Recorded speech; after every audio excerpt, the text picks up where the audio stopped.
Well, I think if we look into the near future, the main thing that will come, of course, is the Euro introduction, and there's a lot of focus on that from all retailers now.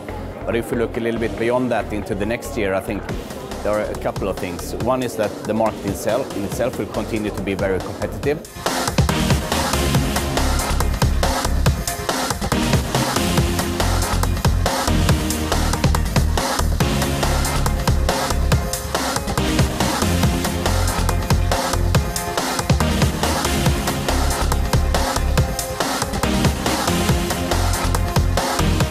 Akcijų lygis, kurį pasiekė ne tik Lietuva, bet ir kitos Baltijos šalys, iš tiesų yra labai įspūdingas.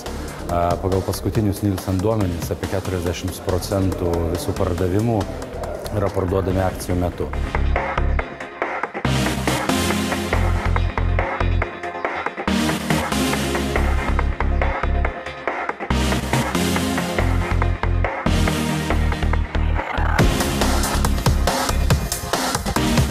Prekybos sektorius yra iš tiesų labai dinamiškas ir temų, kuriamis mes galime dalintis tarpusavį ir su visuomenė atsiranda iš tiesų, kaip sakant, ne dienom, o valandom. Dėl to prekybos forumas kaip platforma susirinkti visiems ir aptarti svarbiausius klausimus yra ne tik įdomus, bet ir reikalingas prekybos sektoriui, reikalingas partneriams, tiekėjams, gamintojams.